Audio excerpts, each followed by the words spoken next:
Uzmanību!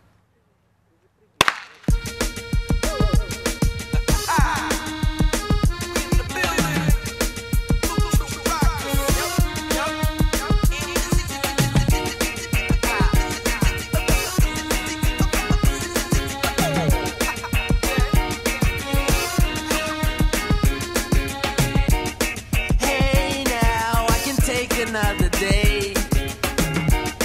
There's a feeling in there and I can find the words to say. Chaos in the building where we stay. We're living in a house that we can wait to set aflame. U18 čempionāts, kā iet vispār šitās 2 dienas, pagājušas jau? Es domāju, ka ļoti labi. Pirmkārt jau laiks ir labs. Varēja, protams, būt nedaudz siltāk, bet faktiski mēs esam iztikuši gandrīz bez lietus, un arī dalībnieku skaits gandrīz 300 atlēti. Es domāju, ka tas ir visnotaļ pozitīvi. Ir potenciāls ieraudzīt kādu no šiem arī tad drīz jau lielajā izlasē, varbūt pēc laika kāds uz olimpiādu ir aizbrauks?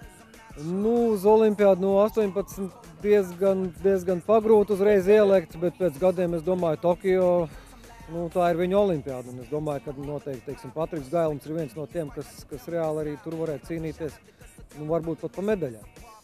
Protams, redzēsim, kā Ogre, kā stadions, vispār kāpēc Ogre izvēlēta šim čempionātam? Varbūt, ka tikai šim čempionātam, jo pagājušajā gadā Ogre bija vieglētikas galvaspilsēta, 4 sacensības ar 3 republikas čempionātiem. Es domāju, ka šogad vienkārši tā konkurence ir nedaudz lielāka. Ventspilī ir atjaunots stadions, teiksim, ar jaunu segumu, un tāpat arī Bauska atkal ir ierindā un Jēkabpils ir ierindā. Es domāju, tas vairāk ir konkurence, tāpēc ir Ogrē tikai 2 sacensības. Jā. Līdz ar to es domāju, ka tas ir tikai pozitīvi ar to pieredzi, kas tika gūta pagājušajā gadā, ar to sacensību līmeni, kādā bija pagājušajā gada republikas čempionāts pieaugušajiem. Jāsaka, tas bija viens no pēdējo gadu labākajiem čempionātiem. Tā, es domāju, arī U18 čempionāts vakar un šodien ir labā līmenī un noteikti Vieglētika Ogrē būs vienmēr. Around his knuckles, ready to swing the buckle. I'm thinking, why they fighting each other? They're in the same school, probably live next to each other, under the same roof.